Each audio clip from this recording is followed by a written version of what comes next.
ሓደገኛ ጾታ ኢትዮጵያ አንጻር ሉላዊት ኤርትራ ታሪኽ ተጎልቢቡ ንኩናት ታንጸት ተረኻም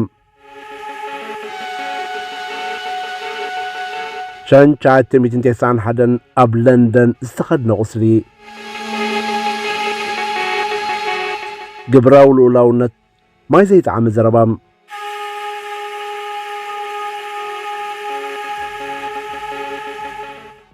ኢትዮጵያ በመንገዲ ኢንስቲትዩት ጉዳያት ወጻእ ቢላ ሓደነት ቡሊ ገዛታው ህርፋና ምስ ታሪኻት ተኣሳሲሩ ዘቐርብ ወረቐት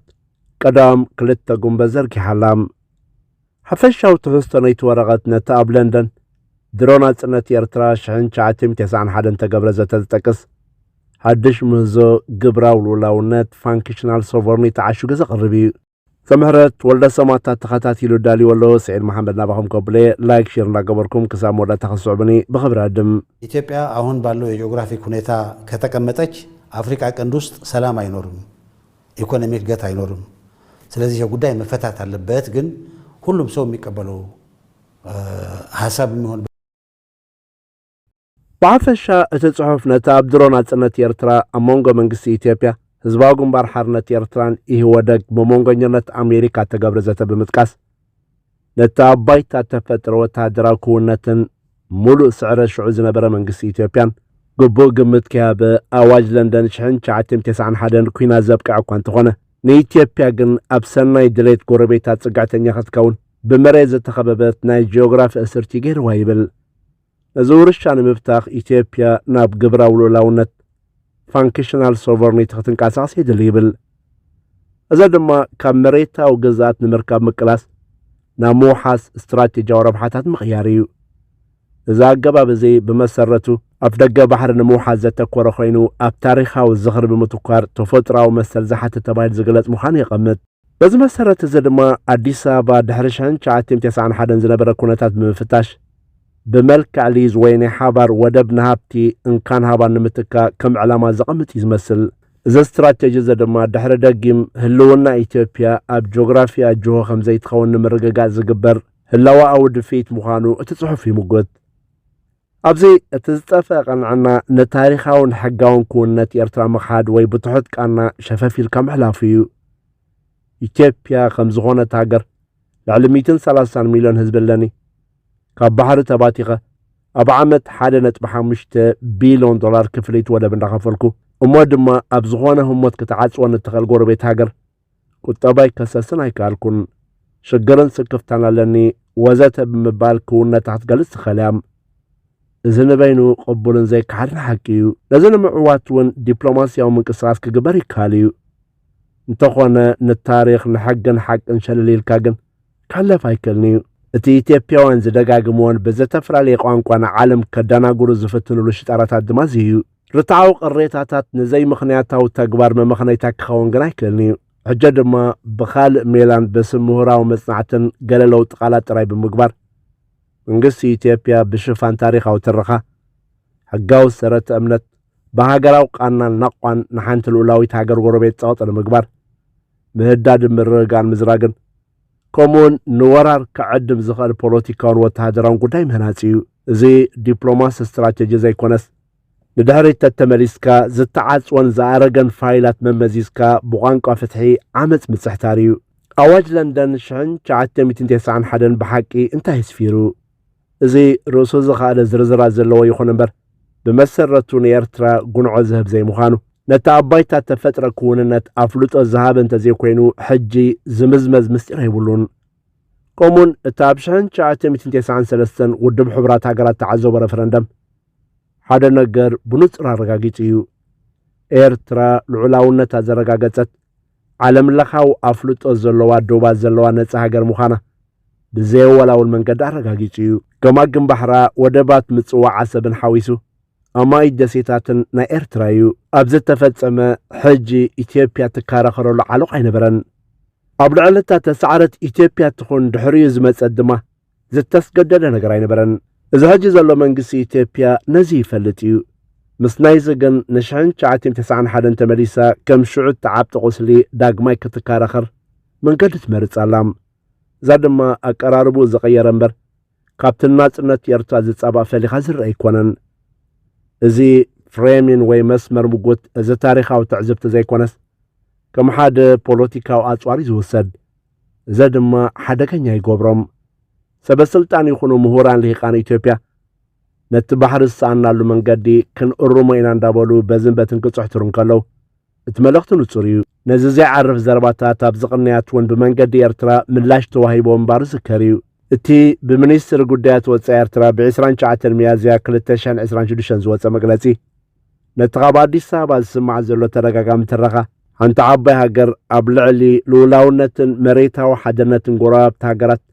ምስ ፍሕፋሕ መሬት ከም ቅቡል ክትወዞ ትኽእል ካብ ዝብል ጉጉይ መበገሲ ሓሳብ ተላዕለ ምዃኑ ኣመልኪቱ ነይሩ እዚ መግለፂ ዝውሃብ ዘሎ ቀዳማይ ሚኒስትር ኢትዮጵያ ኣብይ ኣሕመድ ልዑላዊ ኣፍደገ ባሕሪ ንኢትዮጵያ ጉዳይ ህልውናን ዘይቅልበስ ሃገራዊ ዕላማን ከም ዝኾነ ደጊሙ ድሕሪ ምግላጽ እዩ ሚኒስተር ዜና የማነ ገብረ መስቀል ኣቐዲሙ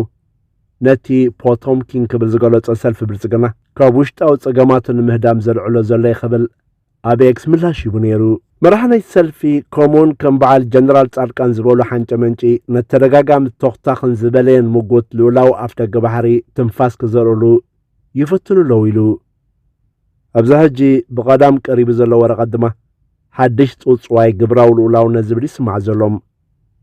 ኢንስቲትዩት ጉዳያት ወፃኢ ኢትዮጵያ ኣብ ዝቐዳም 2 ጉንበት ዘውፅኦ ጽሑፍ ግብራዊ ልኡላውነት ዝብል ኣምር ዘተኣታትዩ እዚ ኢትዮጵያ መሰል ምብጻሕ ወደብ ጥራይ ዘይኮነስ ነቲ ልኡላዊ ግዛት ኤርትራ ክግብት ክህንድድ ጸንሐ ኣቀራርባ ሓዲግካ ነቲ ኣለና ዝብሎ ባህርያዊ መሰላት ንሓዋር ንምውሓዝ ዘኽእል ዓቕሚ ታሪኽ ይኹን ካልእ ብስትራቴጂያዊ ኣገባብ ዝብል ሓሳብ ዘርዕም እዩ ኣካዳሚያዊ ቋንቋ ተደጊፉ ዝቐርብ ዘሎ ኮይኑ ድማ እዚ ማለት ኢትዮጵያ ንባሕሪ ኤርትራ ንንግዲ ጥራይ ክትጥቀመሉ ዘይኮነስ ንሓዋሩ ከም ልዑላዊ ዋንነታ ክትቆጻጸር ዘኽእል ካልእ ብልሓት እዩ እዚ ድማ እቲ ሰረተ እምነት ዘተን ስምምዕን እኹል ከም ዘይኮነ ዝወሰነ መንግስቲ ድሌታቱ ንምምኽናይ ኣብ መቓን ክለስ ሓሳብ ሰኺዑ ዘቕርቦ ዘሎ ምዃኑ ምስትባህለ ይድልም እዚ ኣብ ኤርትራዊ ልኡላዊ ፍቓድ ተመርኮስ ኣቀራርባ ዘይኮነስ ግብራዊ ልኡላውነት ዳርጋ ምርግጋጽ ዋንነት ብኻልእ መልክዕ እዩ ምኽንያቱ ልኡላዊ ፍቓድ ኤርትራ ብተመሳሳሊ ፍቓድ ኤርትራ ኣብ ዝኾነ እዋን ክስረ ስለ ዝኽእል እዚ ብኻልእ ስም ንቐዋሚ ተቆጻጻርነት ኢትዮጵያ ዘውሕስ ኣሰራርሓ ኤርትራ ኣብ ልዕሊ ናይ ገዛ ርእሳ ገማግም ባሕሪ ልኡላውነት ምስ ዘለ ጥራይ እዩ ኢትዮጵያውያን ስትራቴጂስታውያን ግን ነዚ ብግልፂ ዘይክብሎ ይኽእሉ እዮም እቲ ስነሞጎት ካብ ዝሓሊፉ ናብ ካልእ ዝመርሕ ኣይኮነን እቲ ቀሊል ተሰማሚዕካን ተረዳዲእካን ብውዕላ ዝግበር ተጠቃምነሲ ብቐጻሊ ክሃድምዎን ናብ ካልእ ሸንኮለላት ክኣትውን ይረኣዩ ስለ ዘለዉ መንግስቲ ኢትዮጵያ ኣብ ባይታ ዝገብሮ ዘሎ ናይ ምዝራግ ፖሊሲ ነቲ ስክፍታ ዘንጸባርቕ እዩ ኤርትራ ኣብ ውሽጢ ኢትዮጵያን ዝርከቡ ዕጡቓት ጉጅለታት ብምድጋፍ ሰራዊት ናብ ትግራይ ብምእታው ንምልሻ ፋኖ ዓጢቓ ብምባል ብኢትዮጵያ ብወቃዕ ክትክሰስ ጸኒሓ ኤርትራ ነዚ ኩሉ መምኽነይታን ኣዋጅ ኩናትን ክትብላ ትገልጾም እቲ ተሰነደ ውሑድ ዝረበሉ ግን ኢትዮጵያ ናይ ገዛ ርእሳ ኣካይዳ እዩ ኣዲስ ኣበባ ኣብ ሱዳን ኢዳ ብምእታው ንሓይልታት ዳዕሚ ሰርዒ ንምድጋፍ ትገብሮ ዘላ ጻዕሪ ነዞም ሓይልታት ንምዕጣቕ ኣብ ቤንሻንጉል ጉሙዝ ወተሃደራዊ መዓስከር ከፊታ ብሕቡእ ክድግፍ ጸኒሓ እዚ ምትእታው ኢትዮጵያ ኣብ ሱዳን ጥራይ ዝሕፀር ዘይኮነስ ንኤርትራ ንምጥቃዕ ኣብ ግምት ዘተወ ሰፊሕ ዞባዊ ዕላማታት ዘለዎ ምዃኑ ብተደጋጋሚ ክንገልጾ ጸኒሕና ኢና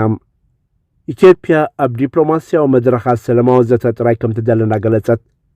ጸቕጥን ውሽጣዊ ዘይምርጋን ኣብ ልዕሊ ኤርትራ ክትገብር ጸኒሓን ኣላን እዞም ክልተ ኣንጻር ኣካይዳታት ግን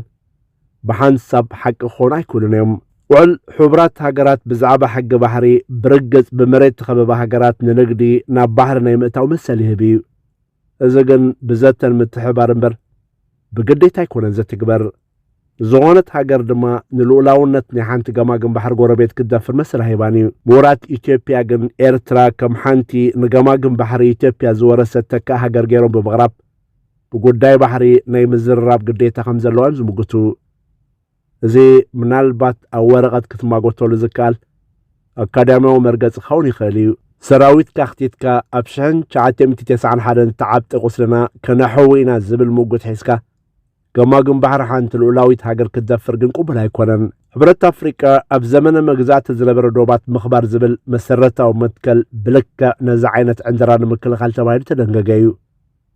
ታሪኻዊ ዶባት ናይ ምእራም ስነ ሞገድ ቅቡል እንተኾይኑ أباهجر أفريقيا وحزخون دبي كلني مالتيو ناصرነት ኤርትራ بخبيد ቃልስን ዓለም ለኻው ሕጋውነትን ተረጋገጸዩ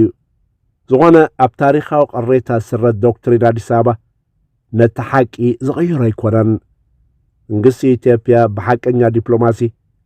ፍትሓዊ ንግዳዊ ምድላዋት ልውላውነት ኤርትራ ዝኸብር ዞባዊ ማዕቀፋት ኣቢሉ